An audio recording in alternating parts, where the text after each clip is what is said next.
Dr. Shankara Narayanan with 5 influence, 5 eyes. Eyes, not eyes, E-Y-E-S. We have got some people with 2 eyes, 3 eyes, 4 eyes. He has got 5 eyes. I-E-Y-E-S. And Dr. Vijayaraghavan, Dr. Krishnan, and Revati Madam, Satya, and Madam Mrs. Vijayaraghavan. என்னை பற்றி அறிமுகப்படுத்தினாங்க. I was introduced. But most important introduction is, I am a patient of this hospital. Dr. Vijayaraghavan cured me of my cancer, prostate cancer. And I am fresh than what I was earlier. That is the greatest thing that happened to me in my life. Dr. Vijayaraghavan should have added one more thing also.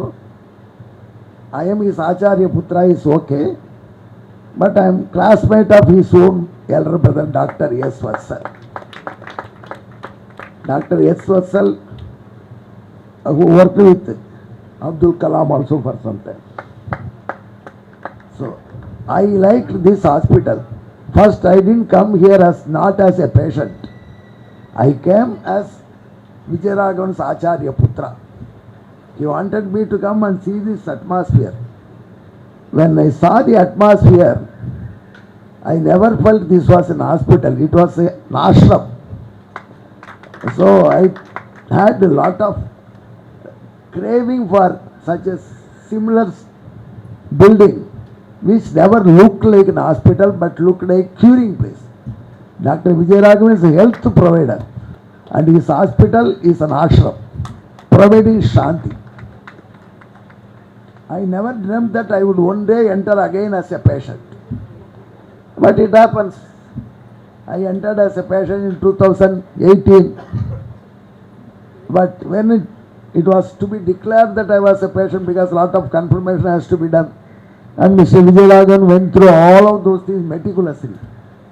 All the time making me feel that I will not be a victim of any bad thing. Dr. Vijayaraghavan, at that time I was giving lectures in Tiruppavi in Besant Nagar. I told him I would have the operation or even the test only after Tiruppavi was over. He said, you are dictating terms to me, I am your doctor. I should dictate terms to you.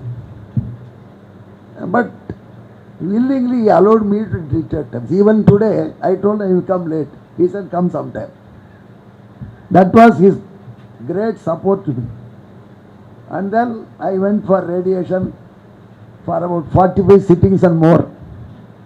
And he took patience to give me ozone, drink, liquid ozone, on my conditions with some buttermilk inserted in them. All the time he used to tell, you are dictating terms. But he accepted that gladly. And it was a really experience. We have to write books on that. It was fantastic.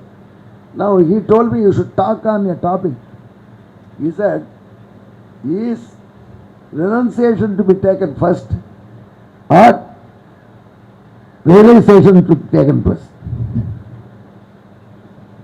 Everywhere you see, Atradu Pattana Utradu Vidire. First you should leave the samsara, then only you should go seek Vedantic knowledge, philosophy, guidance. But here is also a maverick person like Ramanuja, like our Dr. Vijayaraghavan. We used to call Dr. Vijayaraghavan as maverick, revolutionist. He has got a different way of approaching to issues. Ramanuja was also different like that. Bhagavan Ramanuja, a great spiritual revolutionary. He never taught anybody to renounce and then come to God. First you go to God, then renunciation will automatically take place. It is not that you leave this samsara. Samsara should slip up from you. Don't force it. That is why so many people wrote commentary on Bhagavad Gita. Everywhere, whenever Krishna says, do your karma, They used to say your karma means what is prescribed in Vedas. Like if you are a Brahmin, you have to do Sandhya, like this, all that. But Ramanuja added one more thing. Your karma includes your yearning for livelihood also. He never said leave it. This is a great thing people forget. Ramanuja, it was only Ramanuja who said, to do puja, to worship God, you need your family support. To have your family support, you should support the family. To that you should earn. Whatever you earn in legal, moral and socially accepted manner, for maintaining your family is also a part of your karma yoga. That is why I always believe that you don't have to leave this, renunciate everything and then go for God. Because God is only with you and He is there always with you. Once you realize that only He can save you and trust all your responsibility into Him, you become real sannyasi. So sannyasi does not mean wearing red robe. I used to tell in my lecture, a sannyasi can be with jeans pant also. But sannyasi should come from the heart. That also not renunciating everything. Only one thing, that you are not responsible for your protection. The general savior, the great savior, it is his duty. Don't try to put your leg in his shoe.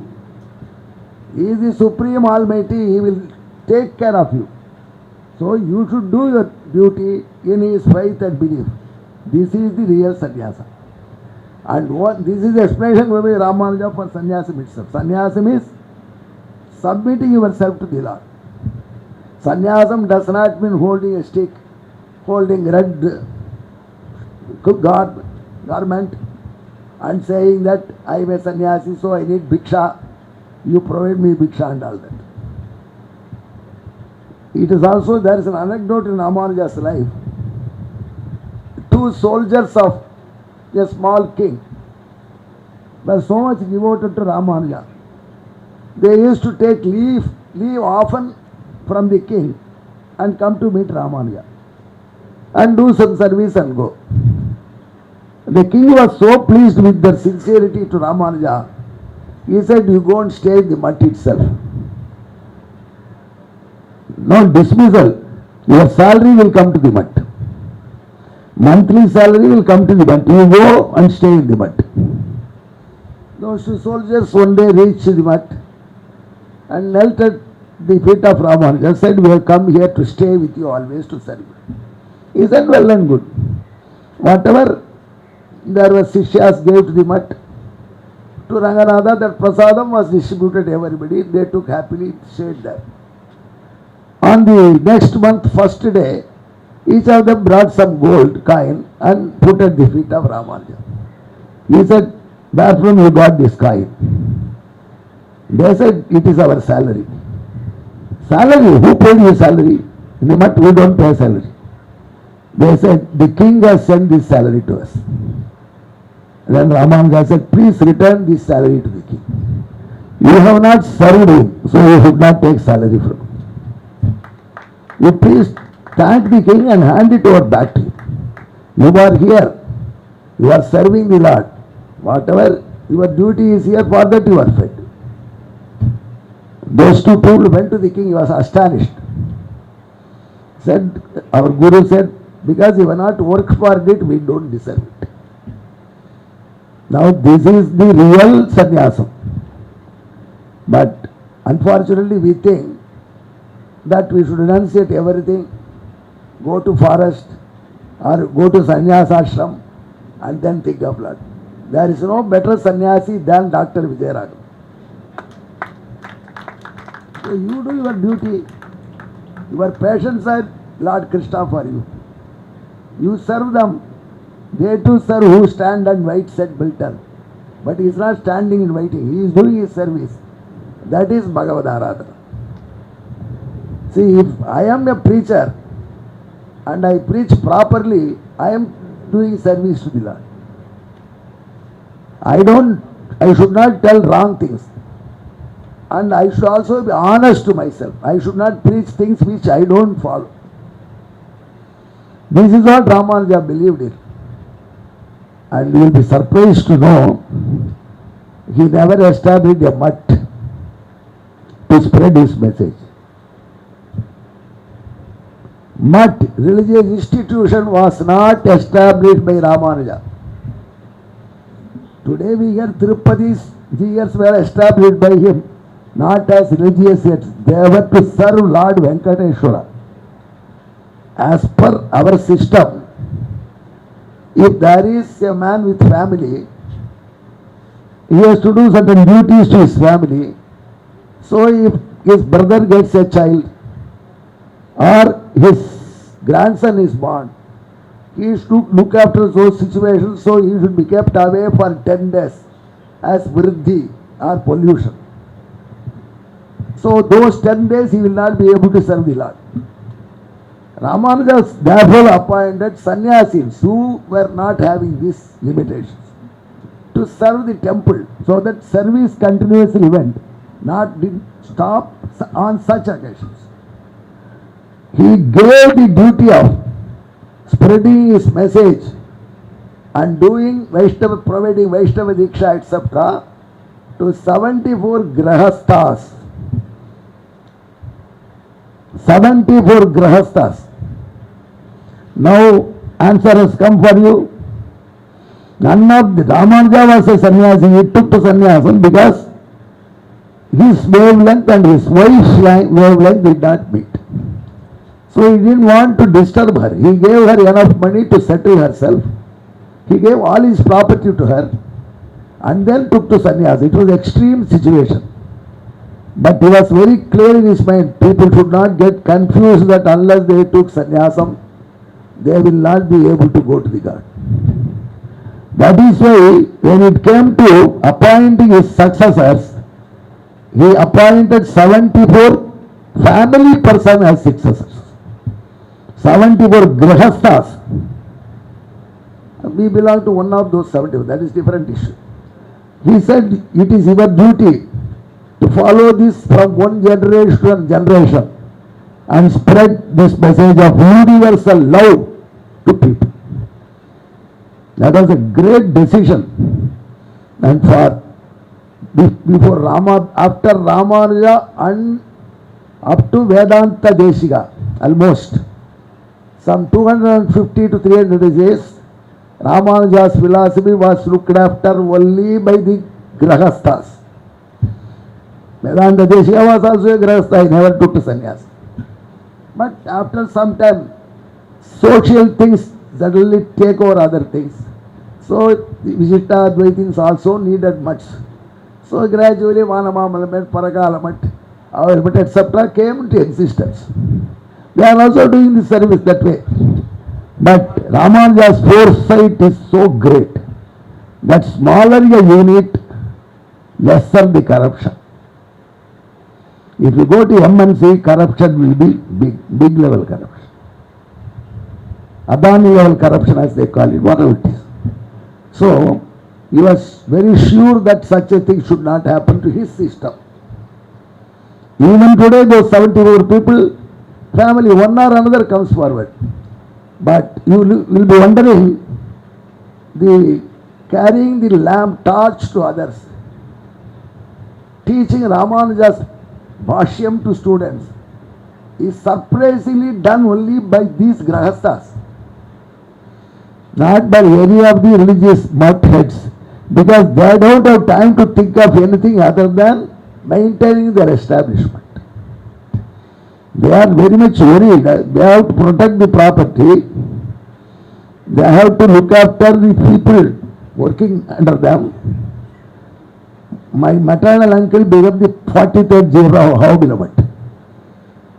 He was a very rich person. In Tanjore district they had 60 valley land, which means 360 acres land. 360 acres land. That is my maternal grandfather. At that time, Karunanidhi is ruling that girls also will have share in their internal property was not there. So we didn't get any property. That is different. Because my mother belongs to that family, but there were three brothers, each had 120 acres. This, my eldest maternal uncle, left that 120 acres property to be the head of our government. He had never come to Villur, our village. Yet, because my father stayed a place near his village, Vadur, he used to go there and come. So when he became the party that year, in his tour he had come to Villur. At that time he told my father, I didn't see this when I was a Grahastha. Now I am seeing my brother-in-law's house only after becoming a sannyasi. My father immediately told, correction, what? After becoming a big family man. When you are a small Grahastha, you will get occasion to see this. Now you are a very big Grahastha. My father used to tell me, I was also 9 years old at that time, staying around. I didn't understand the conversation. My maternal uncle told him, Mapillai used to call his matters. Mapillai, what you say is absolutely correct. Now my family is very big. If the elephant operates a person to look at the elephant, he said is absolutely correct. Why I am telling all these things is, renunciation is not the first step. Loving him is the first step.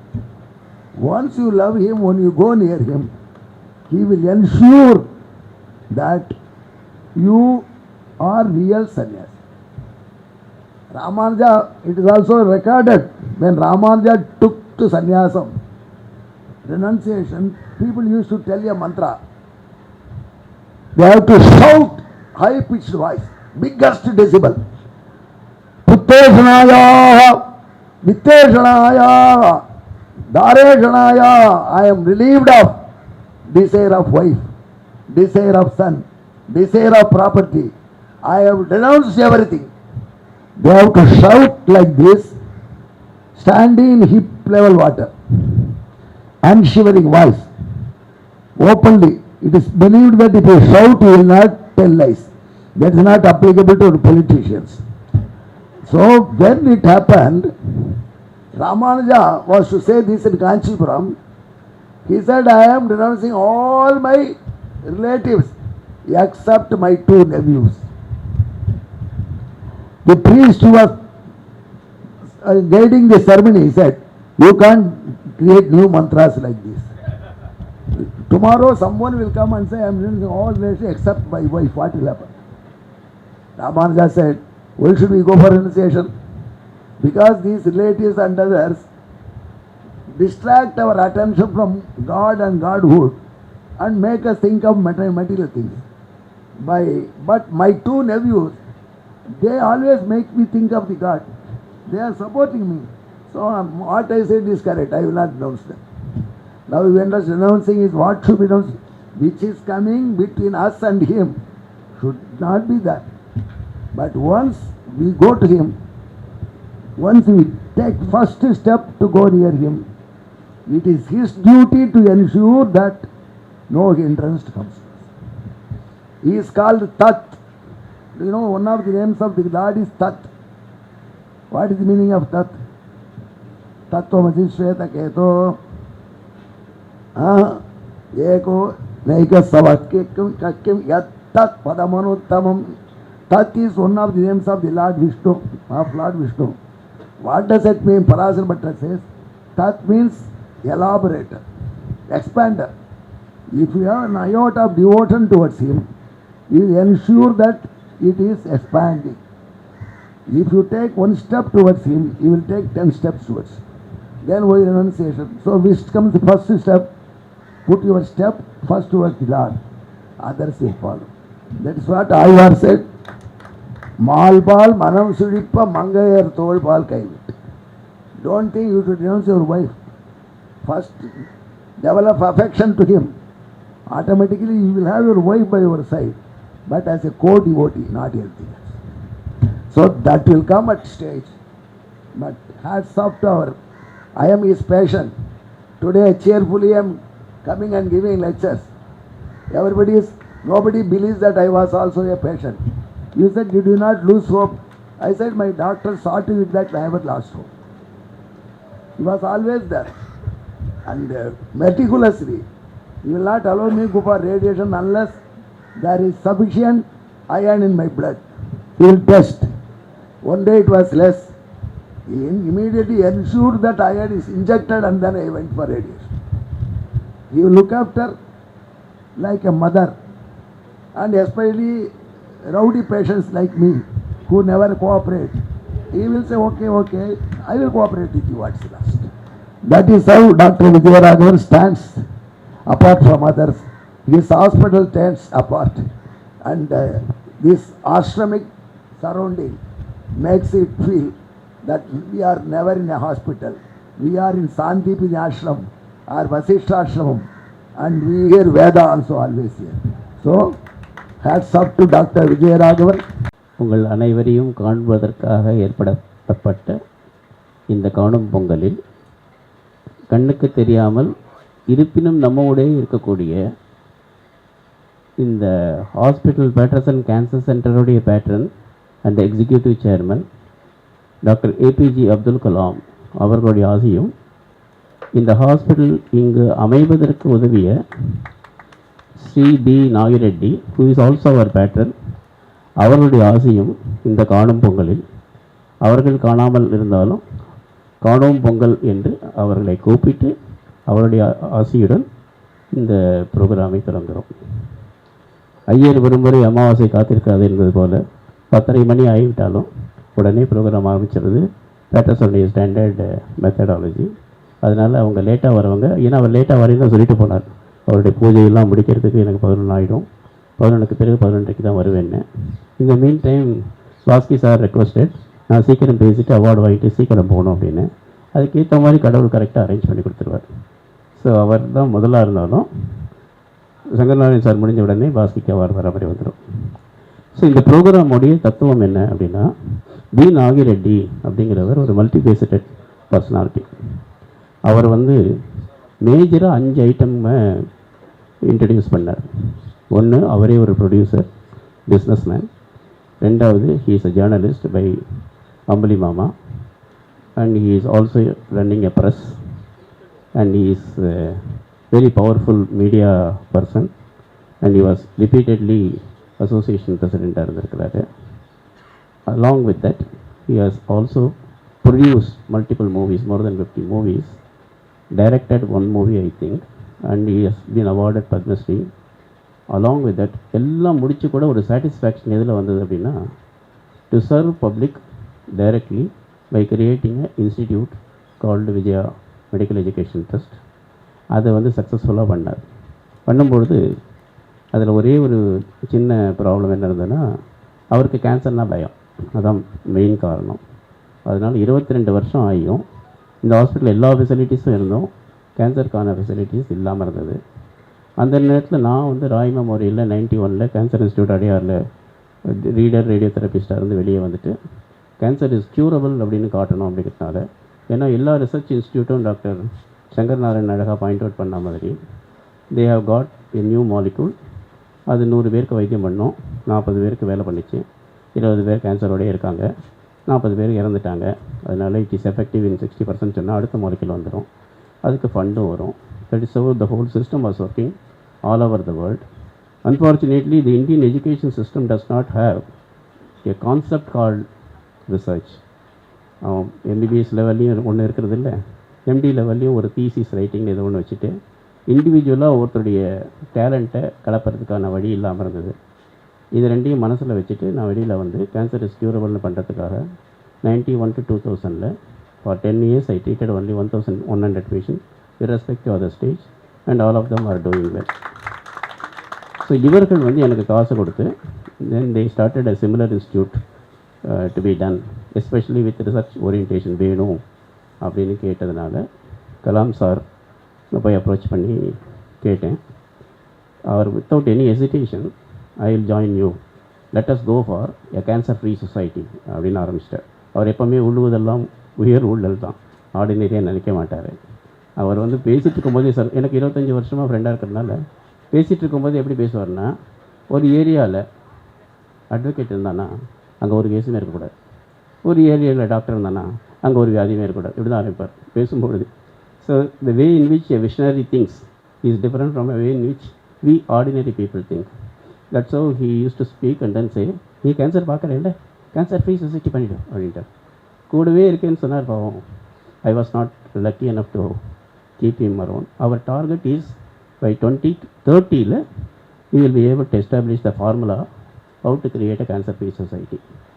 இந்த கேன்சரில் என்ன முக்கியமான விஷயம் அப்படின்னா, cancer அப்படிங்கிறது யாருக்கு வேணால் வரலாம். ஏன்னா இந்த genetic corruption, genetic modulation, genetic vulnerability அப்படின்னு சொல்லுவோம். ஃபார் எக்ஸாம்பிள், சின்ன வயசுலேருந்து ரொட்டீனாக ஒருத்தர் காஃபி குடிச்சிட்டே இருந்தாருன்னா காஃபி குடிக்கலைன்னா அவருக்கு தலைவலி வந்துடும். ஸோ அவர் ஏன் அப்படி இருக்காருன்னா, அந்த ஜெனட்டிக் மாடிஃபிகேஷன் ஆகிடும். டெய்லி காஃபியை குடி அப்படின்னு ஒரு ரித்தம் வந்துடுறது உடம்புல. அதே மாதிரி ஒவ்வொரு ஐட்டமும், என்னென்ன சிகரெட்டுனா சிகரெட்டு, ஆல்கஹால்னா alcohol. So you call in different terms in literature, English medical லிட்ரேச்சரில் பேசலாம். பட் என்னுடைய நாலேஜை பொறுத்தவரையும் அதெல்லாம் ஒரு ஹேபிட்ஸு. அந்த habits are also correctable.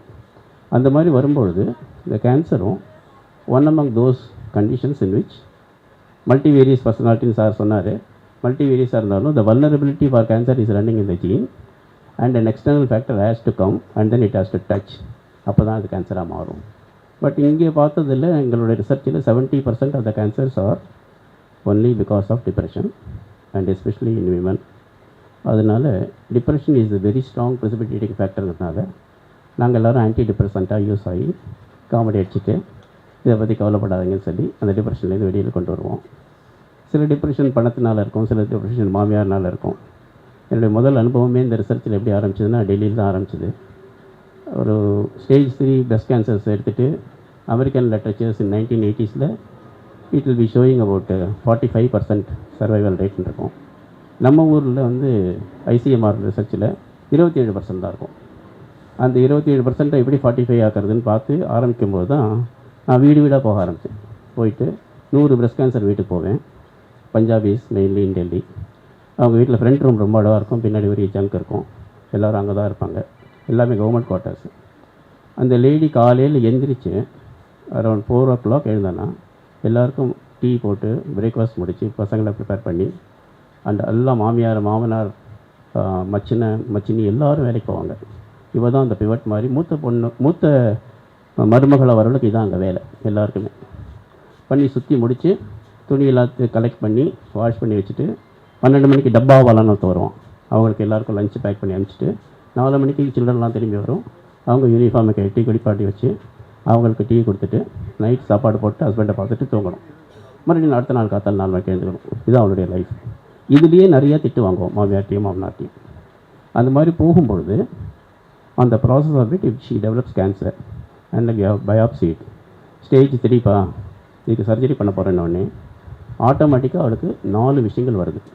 Number 1, husband வந்து அவள் முன்னாடியே கேட்பான், பொண்டாட்டி கேன்சர் வந்துச்சு, அவள் தான் ஃபேமிலிக்கு எல்லாமே, நான் இன்னொருத்தர் கல்யாணம் பண்ணிக்கலாமா அப்படின்னு. ஏன்னா ஃபேமிலியை ரன் பண்ணணும். நாங்கள் எங்கள் ஹஸ்பண்டுக்கே நான் வேண்டாம் அப்படிங்கும்போது நான் ஏன் உயிரோடு இருக்கணும். ஃபஸ்ட்டு டிப்ரெஷனை ப்ரிப்பேர் பண்ணிக்கிறேன். செகண்ட் ஸ்டேஜில் அவளுடைய ஒரு சைடு மார்பகத்தை எடுத்ததுனால she is effeminate among the crowd. அவங்க பஞ்சாபிஸ் எல்லாருமே ஒரு கல்யாணத்துக்கு பண்ணாலும் சரி ஒரு டான்ஸ் எல்லாம் ஆடணும் அவங்களுக்கு. ஸோ சோஷியல் லைஃப் ரொம்ப ஸ்ட்ராங்காக இருக்கும். ஸோ அது முடியாது, இனிமேல் எனக்கு ஒரு பிரஸ் தான் இருக்குது, நான் இனிமேல் பப்ளிக் ஆக்டிவிட்டி போக முடியாது. அப்போ ஏன் நான் நிற்கணும், உயிரோடு இருக்கணும். 3வது கவர்மெண்ட் செட்டப்பில் இருக்கிறதுனால ஆல் தி டைம் இந்த செட்டப்பில் என்ன பண்ணுவாங்கன்னா, கவர்மெண்ட்லேருந்து எல்லாம் கிடைக்கணும், கிடைக்கலன்னு வச்சுங்க அப்படியே கிடக்கும், ஒன்றுமே பண்ண முடியாது. சதோஜிங் ஹாஸ்பிட்டல் இது ரொட்டீன். ஒரு பிளட்டு கொடுக்கணுன்னா காசு கொடுத்து வாங்கணும். அங்கே இல்லை, நீ போய் வெளியிலேருந்து டோனர் கூட்டின்னு வரணும், அவனுக்கு ஹெல்ப் பண்ணணும், அதுக்கு டிரான்ஸ்போர்ட் இருக்குது, இவனுக்கு ட்ரீட்மெண்ட்டுக்கு டெய்லி அழைச்சின்னு வர வேண்டிய வேலை இருக்குது. இவ்வளோ இருக்கும்போது she has become a source of expenditure. Until then she was never a source of expenditure. வீட்டுக்குள்ளேயே அடங்கி இருந்தது. So why should I be a burden to them. அது 3வது. நிறைய பேர் நீங்களே பேசியிருப்பீங்க அதை பற்றி. 4வது தான் ரொம்ப முக்கியம். Why me, why not my mother இல்லா. டெய்லி என்ன திட்டிகிட்டு இருக்கா, அவளுக்கு வரல, எனக்கு ஏன் வந்தது. ஸோ இதுக்கு வந்ததுக்கு காரணம் ஒரு முதல்லாம் இருப்பாங்க, என்ன டிப்ரெஷன் க்ரியேட் பண்ணிடுறா. ஸோ இதை ஒவ்வொன்றா அழிக்கணுங்கிறதுனால ஃபஸ்ட்டு ஸ்டெப்பில் சர்ஜரி பண்ணிட்டோம், கேன்சர் குணமாகிடுச்சு, இனிமேல் அவளுக்கு வராது, ஒரு ட்ரீட்மெண்ட்னால வரக்கூடிய டயர்ட்னஸில் திரும்பி கேன்சர் வந்துச்சோ அப்படிங்கிற எண்ணத்தை நீ அழிச்சிடுன்னு சொல்லி ஹஸ்பண்டுக்கு சொல்லிக் கொடுப்போம். செகண்ட் ஸ்டேஜில் அவளுக்கு பிளாஸ்டிக் சர்ஜனை வச்சு மறுபடியும் பிரஸ்ட்டை ரீகன்ஸ்ட்ரக்ட் பண்ணி கொடுத்துருவோம், சோஷியல் ஆக்டிவிட்டி போகிற மாதிரி. Then all of us school around அன்றைக்கி அந்த காலத்தில் என்னோடய சம்பளம் 650 ரூபா. ஸோ எல்லோரும் 50 ரூபா காசு போட்டு ஒரு இது வாங்கி ஆட்டோ வாங்கி அவங்க டிரான்ஸ்போர்ட்லாம் பார்த்துட்டோம். அப்புறம் பிளட் ட்ரான்ஸ்ஃபியூஷன் எங்கள் குரூப் பே டோனர்லாம் கொடுப்பாங்க, அதுவும் சரிப்படுத்திட்டோம். ஸோ 4வது ஸ்டேஜ் ஒய் நாட், இதை வந்து ஒன்றுமே பண்ண முடியாது, you have become all right. எனக்கு வைத்தியம் பண்ணிட்டேன், வியாதி போயிடுச்சு, வைத்தியம் பண்ணிட்டோம், இனிமேல் எனக்கு வராது, அதை மட்டும் நீ ப்ராக்டிஸ் பண்ணுன்னு தி இமேஜிங் கொடுப்போம் எல்லா கையிலையும். அவங்க கேன்சர் எங்கே இருந்தது, இப்போ எப்படி காணா போச்சு அப்படிங்கிறது. அவர் 5 year survival rate, by the time I left that place, 5 year survival rate not from 27, it has gone to 84%. So அமெரிக்கனுக்கு 47% காரணம் என்னென்னா, you have cancer at any time you will go, we don't know anything about it. இன்னும் இப்படி தான் பேசுவானே தவிர அவனுக்கு cancer வந்து சரியாக வச்சு சொல்ல மாட்டாங்க. ஏன்னா அவனுக்கு அடுத்த ரிசர்ச்சுக்கு ஃபண்டு வரணும். ஸோ பாதி அவங்களே கொண்டுடுவாங்க. நிறைய ரிலேட்டிவ்ஸ் இங்கே பார்த்துருக்கேன். ரிலேட்டிவ்ஸ் வந்தோடனே முதல்ல கேட்குற கேள்வியை தான், இன்னும் எவ்வளோ நாள் சார் அப்படிப்பாங்க. 6 வாரம் சார். 6 வாரம் தானே சார், தேங்க்யூ. என் வைத்தியம் 6 வாரம். So this is how it was being a big hit. That is one of the reasons Nagireddy was not thinking of having a same center. So when we showed all of you, இந்த 1100 பேரையும் கொண்டு வந்து நிறுத்திடுறேன் sir, நீங்களே பார்த்துங்க, நல்லா விடுவாங்கன்னு சொன்னோடனே இடத்த கொடுத்து, யார் என்ன சொன்னாலும் இந்த இடத்த விட்டு போகாத, யூ கண்டினியூ யுவர் சர்வீசஸ் அப்படின்னாரு. So that's how it started and it continues. Now it has come to the level I have to show my gratefulness to the Nagireddy for being a patron of this whole program. So Nagireddy memorial lifetime achievement அவார்டுக்கு வந்திருக்கக்கூடிய அத்தனை பேரும் பெரிய பெரிய ஆடுங்கள், சொல்லவே வேண்டாம். Shankar Narayanan is known to me right from Roy memorial. அப்போவும் என்னை கிண்டல் அடிக்கிறார், இன்னும் இந்த சோஷியல் சர்வீஸ் நேரத்தில் அப்போ கேட்டார் கூப்பிட்டு வரும்பொழுது. So it goes with is. இவர்கிட்ட என்ன ஸ்பெஷாலிட்டின்னா, எங்கள் டிபார்ட்மெண்ட்டில் இதில் ராய் மெமோரியலில் யாருக்காவது குழந்தைகள் இருக்குது, நிறைய குழந்தைகள் இருக்கும், 78 பேர் ஸ்டாஃப் இருக்கிறனால 200 குழந்தைகள் இருக்கும். 3 நாள் 4 நாள் அவங்களுடைய வைத்தியம்லாம் பண்ணுவாங்க. சரியாக போகலன்னா என்கிட்ட வருவாங்க, நான் குழந்தை பார்க்கறது இல்லைன்னு சொல்லிட்டு குழந்தை மாதிரி இருக்கிற அந்த டாக்டர்கிட்ட அனுப்பிச்சி விட்ருவேன். அவர் சும்மா இருக்க மாட்டார், மருந்தே கொடுக்க மாட்டாராம், பேராசிட்டமால் மட்டும் கொடுத்துட்டு இப்போது எல்லாம் சரியாக போச்சு. ஆனால் தலையிலேருந்து கால் வரையும் ஒவ்வொருத்தரையும் எக்ஸாமின் பண்ணி அவர் ராத்திரி வீட்டுக்கு போகும்போது 12, 1 ஆகும். You just imagine, it is all happening about 30-40 years ago. அந்த மாதிரியான அதிசய பிறவி. So he is fond of calling himself as teacher. அதனால் நானும் டீச்சர்னே சொல்லிடுறோம். எல்லோரும் படிப்போம், நன்றாக படிப்போம். வணக்கம் டீச்சர். அடுத்த இன்ட்ரெஸ்டிங் பர்சன் எங்கள் கூடவே ஜேர்னி பண்ணிகிட்டே இருக்கிறவர். ஏற்கனவே 2018 18 19 madam Bhaski came to our rose day function and throughout he was talking only on positive energy and அது சாதாரணமாக சொல்ல மாட்டார், காமெடியாகவே சொன்னே போவார். ரொம்ப ரொம்ப இன்ட்ரெஸ்டிங்காக இருந்தது. 40 minutes he spoke on that time. Here he is in a hurry to go, may not be talking to you for long, but still we are really proud because this particular, I call him as a character who has got multiple characters. அவாட்டுக்கு இது வித்தியாசம் யோசிச்சுனே போவார். ஒரு லிமிட்டே கிடையாது. கலாம் சொல்கிற மாதிரி ஐடியாஸ்க்கு லிமிட்டே இருக்கக்கூடாது. அந்த மாதிரி ஐடியாஸ் வந்துட்டே இருக்குது, அதை யூஸ் பண்ணியே இருக்கார். மோர் தென் 17,000 ஜோக்ஸ் ஆந்த விடலில் எழுதியிருக்காருன்னா பாருங்கள். அப்படின்னா நான் என்ன பெருமையாக சொல்லிக்கிறது இவருக்கு முன்னாடி ஒன்றுமே கிடையாது. நான் வழக்கமாக சொல்லிக்கிறது, எனக்கும் சச்சின் டெண்டுல்கருக்கும் ஒரு சின்ன வித்தியாசம். அவர் விளையாட்டை வாழ்க்கையை எடுத்துட்டார், நான் வாழ்க்கையை விளையாட்டை எடுத்தேன்னு சொல்லிட்டு இருப்பேன். அது இவருக்கு முன்னாடி நடக்காது. என்னை இவர் நிறைய ஜோக் சொல்லுவார். Thank you sir. அதுக்கு அடுத்து நிற்கிறது அவள் விகடனில் நான் முதல்ல எழுத ஆரம்பிக்கும் பொழுது அந்த வாசலில் ரிசப்ஷனிஸ்ட்டு பிஆர்ஓலாம் இருப்பாங்களே, அதில் தலை சிறந்தவளாக நின்றுட்டு இருந்தாவோ 2007 நினைக்கிறேன். And she left Vikatan and then became இதுவும் ஒரு மல்டிஃபேசட்டட் பர்சனாலிட்டி தான். More than 40 years of journey in journalism. ஸோ ஜேர்னலிஸ்ட்டுக்கான அவார்டு கொடுக்கணும்னு தோணும்போது ஃபஸ்ட் இவ்வளோ தான் ஞாபகம் வந்தது. So she was kind enough to accept that I will be part of this system. Thank you very much. அடுத்தது முக்கியமான ஆள் சத்யா. சத்யா சாதாரண மெடிக்கல் ரெப்ரசன்டேட்டிவாக என்னை பார்த்த காலங்கள் 90s. அதுக்கப்புறம் அவனுடைய வளர்ச்சி அமோக வளர்ச்சி, 5-8 மாதிரி. வளர்ந்து இப்போ ஒரு ட்ராமாவுக்கு குமின் சிரிப்பு அப்படிங்கிற ட்ராமாவுக்கு ஹீரோவாக நடிக்க ஆரம்பிச்சிட்டான். So has got extreme swinging from business to culture. So அதனால் he is the right person for acting அப்படிங்கிறதுக்கு அவருக்கு வச்சுட்டோம். The last but not the least is my Guruputhiran. அதாவது உங்கள் எல்லாருக்கும் வைத்தியம் பண்ணும்போது சில சீக்ரெட்ஸ் இருக்கும். அதில் முதல் சீக்ரெட் வந்து ராஜஸ்ரீ ஏன் சொல்ல விட்டான்னு தெரில. ராஜஸ்ரீக்கு வைத்தியம் 3 மாதம் பண்ணலைங்கிறதுக்கான காரணம் என்னென்னா, அதுக்கான சீரீஸ் ஆஃப் ஆக்ஷன்ஸ். அதாவது இங்கே ஒரு கேன்சர் பேஷண்ட்டுக்கு ரெக்கரன்ஸ் ஏன் வருதுன்னு சங்கர்நாராயணன் கேட்கும்போது நான் சொல்கிற ஆன்சர் என்னென்னா, கேன்சர் வர்றது பிராரப்தம், திரும்பி வர்றது பித்ருதோஷம், சரியாகவே ஆக மாட்டேங்கிறது தெய்வ குத்தம் அப்படின்னு போகும்.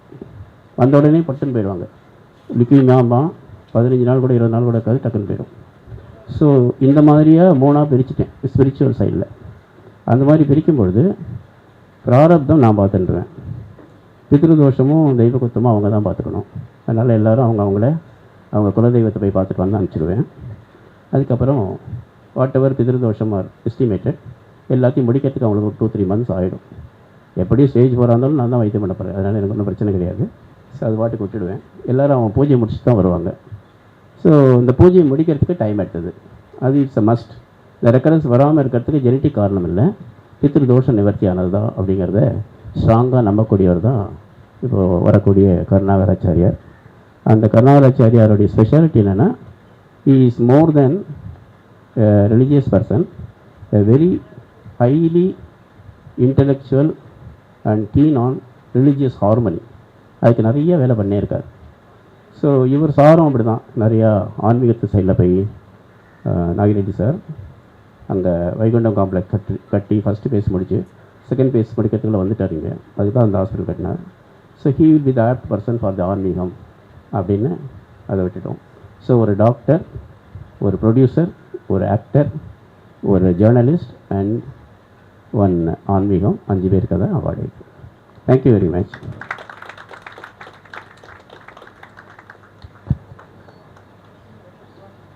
Patterson cancer centre doctor Vijayaraghavan அவர்களுக்கும், டைரக்டர் உஷா ராகவன் அவர்களுக்கும், மற்றும் மருத்துவர்கள், நர்ஸு, இங்கே வந்திருக்கிற அனைவருக்கும், விஐபி அனைவருக்கும் என்னுடைய மனமார்ந்த வாழ்த்துக்கள்.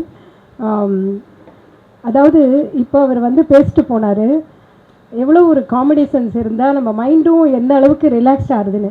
ஆனால் ஜேர்னலிஸ்ட்டை பொறுத்த வரைக்கும் இது கொஞ்சம் டோட்டலாக வேறு. அதாவது ஒரு விஷயத்தை சொல்ல ஸ்டார்ட் பண்ணுறேன்.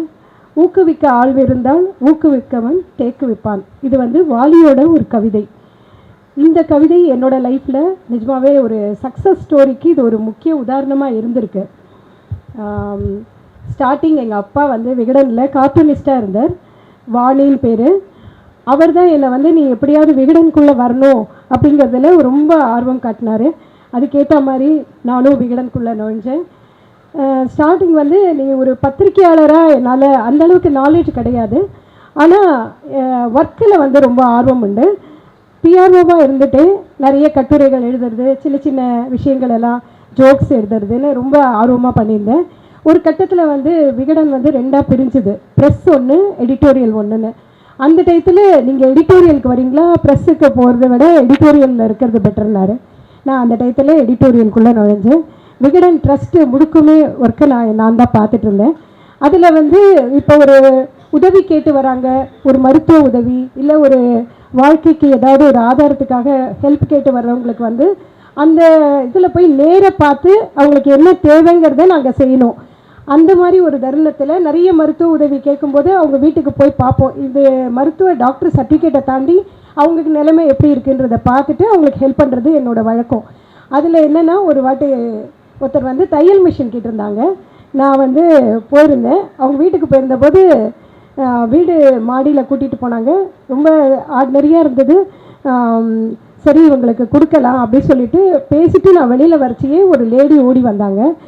என்னம்மா இங்கே கொடுக்குறீங்கன்னு. நான் இல்லை தையல் மிஷின் கேட்டிருந்தாங்கன்னு. இல்லை அவங்க வந்து அந்த வீட்டோட ஓனர். நீங்கள் வந்து நான் எனக்கு இந்த மாதிரி உதவி விகடன் பண்ணிவிட்டு நீங்கள் வந்திருக்கீங்கன்னு தெரிஞ்சுது, அதனால தான் நான் வந்தேன். அவங்க அந்த வீட்டு ஓனர், எனக்கு கிடச்சதை பார்த்துட்டு அவங்க உங்ககிட்ட கேட்டிருக்காங்கன்னாங்க. இதை வந்து நம்ம அப்படியே எழுதி வச்சுருந்தேன்னா நான் ஒரு ஜேர்னலிஸ்ட்டாக ஆக முடியாது. நான் இந்த அளவுக்கு தீர விசாரிச்சுட்டு அதை ஒரு சாருக்கு எங்கள் எம்டி விகடன் எம்டி பாலசுப்ரமணியம், அவர் பெரிய லெஜெண்டு, அவர் தான் எங்களை வந்து இந்த அளவுக்கு மோட்டிவேட் பண்ணி என்னை வந்து இந்த அளவுக்கு கொண்டு வந்ததுக்கு அவர் ஒரு முக்கிய காரணம். மாதா பிதா குரு தெய்வம் சொல்லுவாங்க, அந்த குருவில் அவர் மெயினாக அப்பாவை தாண்டி அவர் தான். அவர் வந்து அதுலேருந்து ஒரு குட் அப்படின்னு ஒரு க்ரீன் கலரில் ஒரு பெண்ணில் போடுவார். இந்த மாதிரி ஒரு விஷயத்தையுமே அனலைஸ் பண்ணி எழுதுறதுங்கிறத ஒரு கொண்டு வந்தேன். அது தவிர மதன் சார் வந்து விகடன் ஜாயிண்ட் எடிட்டர், அவர் மோட்டிவேட் பண்ண அவரோட எழுத்து, ராவ் பிஎஸ்வின்னு ஒரு எடிட்டர், இவங்களோட எழுத்தெல்லாம் பார்த்து படித்து நம்மளும் இந்த மாதிரி ஒரு பத்திரிகை துறையில் ஒரு ரிப்போர்ட்டராவது வரணும் அப்படின்னு ஆசைப்பட்டேன். ஆனால் ஒரு அட்மினில் இருக்கிறவங்க ரிப்போர்ட்டராக வெளியில் போக முடியாது, 10லேருந்து 5 அவங்களோட ஆஃபீஸ் ஹவர்ஸு. ஆனால் நான் வந்து என்ன பண்ணேன், அந்த 5 மணிக்கு மேலே போய் அதை ஒரு ரிப்போர்ட்டிங் பண்ணுறது, அங்கங்கே போயிட்டு நிறைய ஒர்க்கெல்லாம் பண்ணி கொடுத்தேன். இதை பார்த்துட்டு தான் நான் அந்த எடிட்டோரியலுக்குள்ளே வந்தேன். அதில் அவள் விகடனில் ஜாயின் பண்ணேன் சீஃப் சப் எடிட்டராக. இப்போ ஒரு விஷயத்தை இல்லைன்னா, ஒரு பத்திரிகையாளர்னால் நேராக பார்த்தோமா எழுதினோமாங்கிறது கிடையாது, அதை வந்து தீர விசாரிக்கணுன்றது தான் நம்மளோட அந்த காலத்து கணக்கு. இன்றைக்கி வந்து நேராக பார்த்தோமா ஒரு விஷயத்தை எடுத்தோமா அப்படியே எடுத்து எடிட் பண்ணோமா மாற்றினோமான்னு இருக்காங்க. ஆனால் அந்த களப்பணிங்கிறது வந்து அந்த காலத்தில் அது ரொம்ப உண்டு. அந்த டயத்தில் நான் அவள் விகடனில் இருந்தபோது டாக்டர் ராஜம் கிருஷ்ணன் சொல்லிட்டு சாகித்ய அகாடமி விருது வாங்கின ஒரு லேடி வந்து ஹோமில் இருக்காங்க அப்படின்னு எங்களுக்கு ஒரு தகவல் வந்தது. நான் அந்த தகவலை எடுத்துகிட்டு நேராக போகிறேன். அவங்க விஷ்ராந்தி அமைப்பில் இருந்தாங்க. அப்போ அவங்கள போய் பார்க்குறேன். ரொம்ப பரிதாபமாக இருந்தாங்க. எவ்வளோ பெரிய விருதுக்கு உரியவங்க. அவங்க களப்பணியாளர், உப்பிழம்னு சொல்லிட்டு இந்த தூத்துக்குடியில் போய் உப்பு பண்ணுற இடத்துக்கே நேராக போய் அந்த சர்ச் பண்ணி எழுதினவங்க. அவங்களுக்கு போய் நாங்கள் பார்க்க போச்சு, எங்களுக்கு பேட்டி தரமாட்டேன்ட்டாங்க. நான் இது வேறு ஒருத்தவங்களோட நைட்டி போட்டிருக்கேன், நான் முடியாது, என்னால் பார்க்க முடியாது. அப்புறம் அவங்கக்கிட்ட பேசி 2 தடவை போயிட்டு அவங்கக்கிட்ட போய் உட்காந்து பேசின போது அவங்களோட லைஃப்பை சொன்னாங்க. எவ்வளோ அடிபட்டு இதுலேருந்து வந்திருக்கேன், இந்த மாதிரி ஒரு நிலைமைன்னு. இதை நான் ஒரு கட்டுரையாக எழுதினேன். அந்த டயத்தில் ஸ்டாலின் அவர் வந்து கிட்டத்தட்ட 1 lakh அந்த இதுக்கு கொடுத்தார், அந்த துறை அவங்களுக்காக கொடுத்தாரு. இந்த மாதிரி நம்ம செய்கிற ஒரு ஒர்க்கும் வந்து அடுத்தவங்களுக்கு வந்து நல்லது நடக்கிற மாதிரி இருக்கணும். சும்மா எழுதினோமா போனோமான்றது பத்திரிகையாளர் கிடையாது. எந்த ஒரு விஷயமே அந்த பாதிப்பு அடைஞ்சவங்க நல்லது நடக்கணும், ஒரு உண்மையான செய்தியை கொடுக்கணும், நேர்மையான செய்தியை கொடுக்கணும், தப்பாக எந்த செய்தியும் கொடுக்கக்கூடாதுங்கிறதுல அதுலேருந்து தெரிஞ்சுட்டேன். இப்படி கொஞ்சம் கொஞ்சமாக முன்னேறி தான் நான் அவள் விகடன்லேருந்து டாக்டர் விகடன் வந்தேன். டாக்டர் விகடன் வந்தபோது தான் டாக்டர் விஜயராகவன் சாரை இங்கே வந்து பார்த்தேன். இங்கே வந்து பார்த்தபோது அப்போ எனக்கு கிட்டத்தட்ட 20 வருஷம் முன்னாடி இருக்கும், 25 வருஷம் இருக்கும். அவரை பார்த்தபோது அவரோட பேச்சு வந்து ஒரு நிறைய ஹியூமர். நமக்கு வந்து ஒவ்வொருத்தர் ஒவ்வொரு குருன்னு சொல்லுவோம், எப்படி ஒரு பேச்சாளரால் மட்டும்தான் முடியணும் இல்லை, அந்த ஹியூமரை வந்து ஒரு டாக்டர் மருத்துவரால் மட்டும்தான் அப்படி அவரால் அந்த மாதிரி இருக்க முடியாது. எந்த டாக்டர்ஸையும் நம்ம பார்க்குறோம், ஒரு சீரியஸாக இருப்பாங்க, மருந்து கொடுத்தாங்க போனாங்க. ஆனால் இவர்கிட்ட ஒரு ஹியூமர் நிறைய இருந்தது. அதுவே நமக்கு ஒரு டானிக். அப்போ பேஷண்ட்ஸை எந்த அளவுக்கு அவர் வந்து பாதுகாத்திருப்பார் அப்படிங்கிறத நினைக்கிறச்சே எனக்கு ரொம்ப சந்தோஷமாக இருந்தது. நான் அவரை பார்த்ததுலேருந்து சரி இவ்வளோ வருஷம் வந்தாச்சு. அதுக்கப்புறம் நான் விகடன்லேருந்து ஒரு கட்டத்தில் வெளியில் வந்தேன். எனக்கு கல்கியில் பெரிய பதவி கொடுத்தார் கல்கி ராஜேந்திரன் சார் சொன்னார், நீ உனக்கு அரசியல் தெரியாது, நீ வந்து எல்லாத்துலேயும் இருக்கலாம், அரசியல் தெரியணும் இல்லையா அப்படின்னார். இல்லை சார், நான் எல்லாத்தையுமே கற்றுன்னு தான் வந்தேன், எனக்கு ஒரு வாய்ப்பு கொடுங்கன்னு உடனே ஆசிரியராக போட்டார். அதுலேயும் எனக்கு அரசியலையும் கற்றுண்டேன். ஸோ வந்து விகடன்றது ஒரு யூனிவர்சிட்டி மாதிரி. பக்தி வேணுமா, பொலிட்டிக்கல் வேணுமா, டாக்டர் வேணுமா, மருத்துவம் வேணும், எந்த லைன்லேயும் அதில் இருந்தாலே சரி நல்ல ஷேப் பண்ணிட முடியும். அதை வந்து எனக்கு விகடன் கொடுத்தது. கல்கியில் போய் அங்கேயும் ஒரு சாதனை பண்ணேன். ஒரு 3.5 வருஷம் நல்ல ரீச் பண்ணி கொண்டு விட்டேன். அதுக்கப்புறம் வெளியில் வந்தேன். குமுதம் வரதராஜன் அவர் எனக்கு வந்து நல்ல வாய்ப்பு கொடுத்தாரு. ஸ்நேகிதி எடிட்டராக இருந்தேன் லோகநாய்க்கு பிறகு. அப்புறம் டிஜிட்டல் ஹெட்டாக இருந்தேன். அங்கேயும் பக்தி, ரிப்போர்ட்ரு, ஸ்நேகிதின்னு ஒரு 3 சேனல் ஆரம்பித்தேன். அப்பையும் நான் சாரை வந்து பார்த்துருக்கேன். இந்த மாதிரி ஒரு இதுலேயும் வந்துட்டு கடைசியில் சங்கரா டிவியில் டிஜிட்டல் ஹெட்டாக சேர்ந்தேன். அங்கேயும் நல்ல ஒரு ரீச் பண்ணி நிறைய ஈவெண்ட் எல்லாம் பண்ணிவிட்டு இப்போ தமிழிசை சவுந்தரராஜன் அவங்கக்கிட்ட ஒரு டிஜிட்டல் ஆரம்பித்து கொடுத்துருக்கேன். நம்ம டாக்டர்னு ஒன்று ஆரம்பித்தேன். இப்போ 1 month தான் ஆகுது. அது கிட்டத்தட்ட 3 lakhsக்கு மேலே போயிடுச்சு வியூஸு. நான் அடடா அரசியல்னு ஒன்று ஆரம்பித்தேன். இப்போ பக்தி ஆரம்பிக்க போகிறோம், சினிமா ஆரம்பிக்க போகிறோம். நான் இவ்வளோ 35 வருஷம் சரி இதை விட்டுட்டோம் நம்ம டாக்டருக்குன்னொடனே நான் சாரை வந்து பார்க்குறேன். அவர் அப்படியே தான் இருக்கார். நமக்கு தான் வயசாகிடுது. நிஜமாகவே அவர் தலைமுடி அப்படியே இருக்கார் ஃபேஸ்லேருந்து. அந்த அதே ஹியூமரஸ் எனக்குலாம் நமக்குலாம் ஒரு பத்திரிகையாளர்களுக்கு வந்து ரொம்ப ஸ்ட்ரெஸ்ஸு. நான் இது ஒரு 35 இயர்ஸ், என்னடா அது ஒரு 35 இயர்ஸில் நான் 1 இயர் நான் லீவ் போட்டிருந்தா அதிசயம். ஏன்னா அந்தளவுக்கு நான் அவார்ட்ஸ் எப்படி வாங்கினேன்னா, லீவு போடாததுக்கு அவார்டு, டீம் ஸ்டார் அவார்டு அப்படின்னு விருதுகள் வந்து என்னை தேடி வந்தது. வேலையும் அந்த மாதிரி தான். நானாக போய் வேலையை தேடுறதுக்குள்ளேயுமே எனக்கு வேலை வந்துடும். அதாவது ரெஸ்ட்டே எடுக்காத அப்படிங்கிற மாதிரி. அது இவரை வந்து பார்த்தபோது இவர் சொன்ன, இன்னும் நீ வந்து பரவாயில்லையே, இவ்வளோ வருஷமாக நீ இன்னும் பத்திரிக்கையாளர் துறையில் இருக்கியான்னார். ஆமாம் சார், அவரே என்னை வந்து இந்த விருதை கொடுத்தாரு. எனக்கு அது ஒரு பெரிய சந்தோஷம். சரி, துவண்டு போய் 35 வருஷம் போதும் இந்த பத்திரிக்கை அப்படின்னு நான் விலைக்கு வரலான்னு நினைக்கிறச்சே எனக்கு ஒரு பூஸ்ட் மாதிரி இவர் கொடுத்தது சந்தோஷம். அதை வந்து இப்போ சொன்னார் அவர், சிரிப்பு ரொம்ப முக்கியம், எப்போவுமே சிரிச்சுட்டே இருங்கன்ட்டு. அது ஒரே ஒரு விஷயம் என்னென்னா, ஜேர்னலிஸ்ட்டுக்கு நம்ம ஒரு உயர் பதவி இருக்கிறச்சு சிரிக்கக்கூடாதுன்னு எனக்கு ஒரு கட்டளையே வந்தது. நான் வந்து ரொம்ப சிரிப்பேன், எது எடுத்தாலும் சிரிப்பேன். எல்லாம் என்ன கேட்க வைக்கன்னு சிரிக்கிறேன் அப்படின்வாங்க. அப்படி சிரிக்கிற ஒரு டயத்தில் எனக்கு வந்து சொன்னாங்க, நீங்கள் சிரிக்காதீங்க, நீங்கள் ஹெட்டு, நீங்கள் சீரியஸாக இருக்கணும், ஸ்ட்ரிக்டாக இருக்கணும் அப்படின்னாங்க. அதை கூட கற்றுக்கணும் போல் இருக்கு. நான் வந்து ஹியூமருக்கு எல்லோரும் சிரிக்கிறதுக்குலாம் இல்லைன்னா அப்போ தான் அந்த முகத்தையே நான் கொஞ்சம் மாற்றினேன். என்னால் எப்போ பாரு சிரிச்சிட்ருப்பேன். அந்த சிரிப்பை நான் வந்து கண்ட்ரோல் பண்ணது வந்து அந்த டைம் தான். அதை கண்ட்ரோல் பண்ணி அதுவே நமக்கு ஒரு மாதிரி ஸ்ட்ரெஸ்ஸாக ஆகிடும். ஆனால் அது ஒரு லைஃப்பில் வந்து எல்லாத்தையும் கற்றுக்கணுங்கிறதுக்கு கடவுள் இதையும் கொடுத்துருக்காரு போல் இருக்குது. அது மாதிரி நிறைய எங்கள் அம்மா கேட்ட மாதிரி பாட்டுலாம் கற்றுண்டேன். என்னெல்லாம் கற்றுக்க முடியுமோ, எதெல்லாம் கற்றுக்க முடியுமோ, வீடியோ எடிட்டிங்காக எதெல்லாம், ஒரு நிறுவனத்துக்கு போனால் அந்த நிறுவனத்தில் எல்லாத்தையும் கற்றுக்கணும் அப்படிங்கிறது தான் நம்மளோட பாலிசியாக இருந்தது. அதையும் கற்றுன்னு வந்தேன். ஒருத்தர் வந்து என்ன வேணால் ஆகிட முடியும். ஒரு எழுத்தாளர் ஆகிட முடியும், ஒரு பத்திரிகையாளர் ஆகிட முடியும், ஒரு நடிகர் ஆகிட முடியும், ஒரு காமெடியன்னு ஆடுவேன். நம்மளோட லைஃப் ஸ்டைலை மாற்றி நம்ம பண்ண முடியும். ஆனால் ஒரு டாக்டர் ஆக முடியாது. அது ஒரு பெரிய சேவை. மருத்துவ சேவைங்கிறது வந்து உலகத்தில் அந்த மாதிரியான ஒரு சேவைக்கு வந்து இதுவே கிடையாது. அவன் அந்த மாதிரி ஆகவே முடியாது. அப்படிப்பட்ட ஒரு பெரிய அச்சீவ் பண்ணியிருக்கிற இந்த மருத்துவமனையும் சொல்கிறேன், இந்த டாக்டர்ஸையும் சொல்கிறேன், எவ்வளோ பெரிய ஒரு கிஃப்ட்டு. நாமளும் இந்த இதுலேருந்து தான் நான் சிரிக்கணும், கொஞ்சம் நிறைய சிரிக்கணும் அப்படிங்கிறத நான் முடிவு பண்ணியிருக்கேன். ஏன்னா ஹெட்டாகவே இருந்துட்டேன். இனிமேல் கொஞ்சம் நானும் ஒரு எல்லாரோடையும் ஒரு இதுவாக இருக்கணும். ஆயுள் ஆரோக்கியம் எல்லாமே கடவுள் கொடுக்கணும். ஒவ்வொரு கட்டத்துலேயும் எனக்கான குருவாக வந்திருக்காங்க. அதில் அத்தனை குருவையும் பார்த்தாச்சு. கடவுள் ஒருத்தரவும் நம்மளோட ஆசையினால தான் இவ்வளோ தூரம் வந்திருக்கேன்.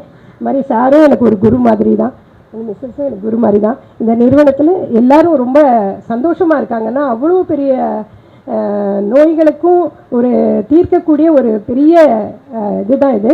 அவர் ஒரு வாட்டி சொன்னார், டாக்டர் எல்லாரும் நோயாளிகள்லாம் ஆகிட்டாங்க, ஆனால் டாக்டர்ஸ்க்கு மட்டும் நோயே வருது இல்லையே அப்படின்னு நான் ஒரு தடவை சொன்னபோது அவர் சொன்னார், அதிலே அந்த இதுலேயே சொன்னார், ஏன்னா ஒரு கிருமி இன்னொரு கிருமியை தாக்காது அப்படின்னாரு. அதெல்லாம் வந்து அந்த ஒரு விஷயத்துலையும் ஒரு பேசுகிறது வந்து நமக்கு நிஜமாகவே எனர்ஜி தான். இப்போ பாஸ்கி பேசிட்டு வந்தார், ஒரு 10 நிமிஷம் தான் பேசியிருப்பாரா, ஆனால் அதுக்குள்ளே எவ்வளோ எனர்ஜி. நம்ம உடம்புல என்னெல்லாம் இதுவாக இருக்குது. அந்த சிரிப்பை நம்ம நிறைய வளர்த்துக்கணும். சோகம்னா விட்டுறணும். நெகட்டிவ் எல்லாத்தையும் எதையுமே நினைக்கணும். என் மைண்டில் எந்த நெகட்டிவுமே நினைக்க மாட்டேன். எனக்கும் நிறைய இதெல்லாம் வந்திருக்கு. நிறைய சக்ஸஸ் எதுக்கு வருதுன்னா நம்ம பாசிட்டிவாக நினைக்க தான். அதனால் நோய்ங்கிறது ஒன்றுமே கிடையாது. அதுவும் இங்கே வந்துட்டால் எல்லாமே சரியாயிடும்ன்றதை வந்து மன ரீதியாகவும் சரியாயிருதுங்கிறது தான் இதில் ஒரு பெரியது. அவரோட சேவைக்கும் இந்த நிறுவனத்துக்கும் என்னோட நன்றியே சொல்கிறேன். ரொம்ப தேங்க்ஸ்மா. Thank you. So he is using one person to make many patients இல்லைன்னா கூட ப்ரிவென்ஷனுக்கு, ப்ரிவென்ஷன் இல்லைன்னா கூட ப்ரிவென்ஷன் ஆஃப் ரிலாப்ஸுக்கு, இது எல்லாத்துக்கும் அவர் பார்த்துட்டு இருக்கார். அது 21 வருஷமாக போயிட்டு இருக்கு. 21 இயர்ஸ் நடந்துட்டு. அதான் சொல்லிட்டு இருக்கேன். 2019லேருந்து இருக்காரு. அப்துல் கலாம் ஆசீர்வாதத்தில் ஓப்பன் பண்ணியிருக்காரு. Nobody 2003 sir. 2019 நீங்கள் ஆரம்பிச்சிருக்கோம். 3 ஆரம்பிச்சிட்டேன். அதான் ரைட். ஸோ 1991 சர்வீஸ் அங்கே பண்ணிட்டு இருந்தார். 19ல் இங்கே ஆரம்பிச்சிட்டார். Right. So what is that ultimately I wanted to convey you is there should be a good rapport between the doctor and the patient. The patient should be free to talk to any doctor at any time, but that does not mean தூங்கும் போதோ பார்க்கும்போதோ doctor நீங்கள் நாளைக்கு இருக்கீங்களா அப்படின்னு கேட்கறதுக்காக ஒரு phone call வருது. இப்போ ஈவினிங் பார்க்குறீங்களா எனக்கு ஒரு ஃபோன் கால் வருது. இந்த மாதிரி அனாவசியமாக கூப்பிட்டு இருக்கிறதுக்கு நான் என்னுடைய ரிசப்ஷனிஸ்ட்டை பேக்க சொல்லிவிடுவேன். அப்பாயின்மெண்ட் கேட்குறதுனா என்ன கேட்குறது, நான் எப்படி தான் நானும் மனுஷன் தானே. I am also a human being. So what is needed today is இந்த டாக்டருக்கு பேர் அந்த காலத்தில் டாக்டர்னு பேர், இந்த காலத்தில் பணம் பண்ணுறவங்கன்னு பேர். ஆனால் ஐ would like to follow Vijayaraghavan also. I am not a doctor, ஐ ஆம் எ ஹெல்த் கைட். ஸோ யாரோ நீங்கள் பேசுனீங்க, ஹெல்த்னா ஃபிசிக்கல், மென்டல், அப்புறம் மாரல். ஸோ அப்படின்னு I would like to add the last one which is complete is social. Social இல்லைன்னா பிரயோஜனம் இல்லை. நான் மாத்திரம்தான் வசதின்னு எல்லாரும் எப்படா சொல்ல போகிறாங்கன்னு பார்த்துட்டு இருப்பேன். அது வேண்டாம். சோஷியல். ஸோ எல்லாருமே வேணும், எல்லாரும் சந்தோஷமாக இருக்கணும். I would like to finish my talk by just ஒரு ஸ்லோகம். அது சான்ஸ்கிரிட் தெரிஞ்சவங்களுக்கு தமிழ்லேயே சொல்லிடுறேன் நான். சர்வேதாம் ஸ்வாதி பவது, சர்வேதாம் சாந்தி பவது, சர்வேஷாம் பூர்ண பவது, சர்வேஷாம் மங்கள பவது. இதனுடைய சமதி என்ன சொல்ல விரும்புகிறேன்னா, சாரி, அனைவருக்கும் எல்லாம் கிடைக்கணும், சாந்தியோடு இருக்கணும், சமாதானமாக இருக்கணும், எல்லாரும் தூய்மையாக இருக்கணும், சகல சௌபாகியத்தோடு இருக்கணும். இதோட முக்கியம் அனைவருக்கும் ஒரு மோஸ்ட் இம்பார்ட்டன்ட் இஸ் நம்மளுடைய ஒரு கஷ்டங்கள்லேருந்து விடுபடணும். இதுதான் இது. ஓம் சாந்தி சாந்தி சாந்தி. இதுதான் I thought I will share with you. ரொம்ப பிரமாதமாக இருக்கிறது என்னென்னா, I appreciate your patience. Thank you for the opportunity.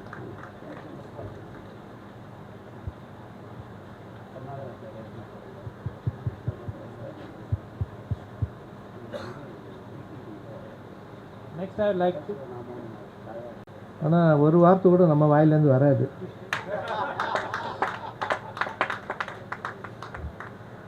இந்த what we call it as a gift. gift வந்து ஹெரிட்டபிளாக இருக்கலாம். சில சமயம் என்ன மாதிரி மக்க பசங்க மற்றவங்கள பார்த்து கற்றுன்னு இருக்கலாம். இல்லை ஒரு இப்படி இருக்கணும்னு இருந்துகிட்டே இருக்கலாம். எல்லாரும் பேசினாங்க. ரொம்ப எனக்கு விஜயராகவன் டாக்டரை 2019 முன்னாலேருந்து ராய் மெமோரியலில் தெரியும். அங்கேருந்து ஷெட்டி தான் அதுக்கு ஓனர். அந்த ராய் மெமோரியல் ஒரு பக்கம், ஷெட்டினுடைய கிளினிக்கல்ஸ் ஒரு பக்கம். He is the father of paediatric radiology. எல்லாம் சொல்லி கொடுத்துருக்காரு எங்களுக்கு. அப்போவே நாங்கள் கேஸ் எடுத்துலாம் பார்த்துட்ருக்கோம். அங்கே ஒர்க் பண்ணவர் விஸ்வநாதன், அவருடைய என்னுடைய கிளாஸ்மேட்டு. ஸோ அதுலேருந்து அவருடைய entire horoscope is with me.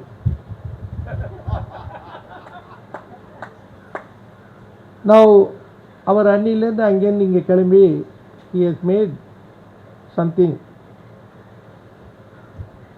I don't think he is successful. என்ன சார் சொல்கிறீங்களா? Are you successful? இல்லை, he is very successful.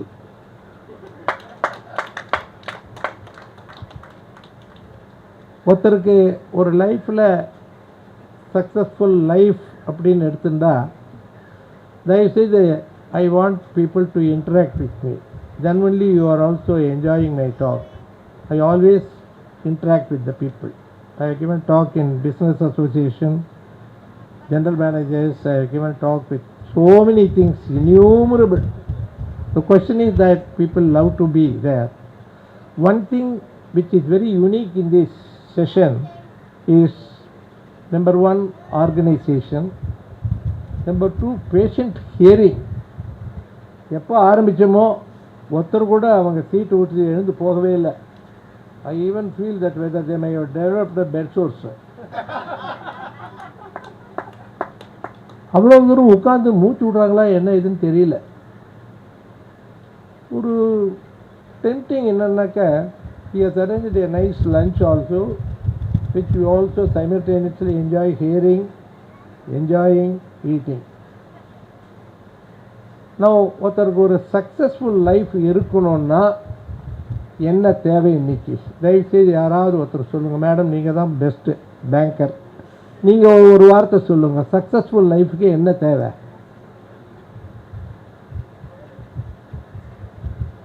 சீக்கிரம் சொல்லுங்கள், நான் வேறு சீக்கிரம் முடிக்கணும், எல்லாருக்கும் பசிக்கிறது. சந்தோஷமாக இருக்கணும். நான் மற்றவங்களுக்கு கேட்காது, நான் திருப்பி சொல்கிறேன். சந்தோஷமாக இருக்கணும். அப்புறம்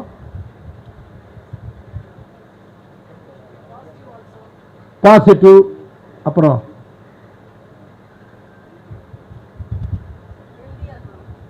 ரைட். ஓகே, சார் சொன்னார் 2 ஐட்டத்தில் நெகட்டிவாக இருக்கணும்னு, அதையும் இன்க்ளூட் பண்ணல. சரி, வேறு யாருக்காவது? நீங்கள் மேடம். சக்ஸஸ்ஃபுல்லாக இருக்கணும்னா இன்றைக்கி ஆண்டவன் எனக்கு எல்லாமே கொடுத்துட்டான், எனக்கு ஒன்றுமே வேண்டாம்.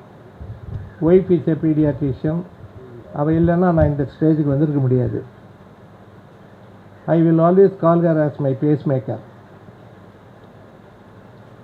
செகண்ட், என்னுடைய only some leading gastroenterologist, endoscopist, supposed to be the HOD in child rest. I trained him. I was there. Now I am in BRS. So he is very happy, very busy practitioner, very difficult to get appointment. அவனுடைய wife paediatrician, parent engineer. So எல்லாமே ஆண்டவன் கொடுத்துட்டோம், everything. But right from beginning what I learned was, I like to take the positive things from other people, ignore negative things. I do not want to criticize anybody in my life. 5 I முக்கியம்.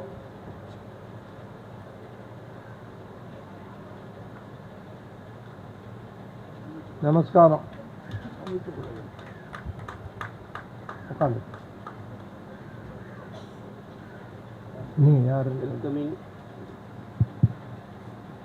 Welcoming Karunakaracharya. இவருடைய முக்கியத்துவம் என்னென்னா, அவர் ஒரு religious harmony person. Himself is உபன்யாசகர், Sanskrit scholar, and also he is engineer, mechanical engineer I think, and he retired in the department of secretary, MSME from Delhi. Then a full-fledged ஆன்மீகவாதி ஆகிட்டார். So religious harmony எனக்கு எப்படி வரணுன்னா, அவர் என்னுடைய குருவோட பையன், குரு புத்திரன். 2013 டாக்டரை பார்க்க வந்தேன். நான் அப்போ அங்கே ஒர்க் பண்ணியிருந்தேன் துபாயில். வெக்கேஷனுக்கு வந்திருக்கும் போது ஐ ஹேட் சம் இஷ்யூ வந்தேன் டாக்டர்கிட்ட பார்க்கறதுக்கு. தே டயக்னைஸ்ட் வித் கேன்சர்.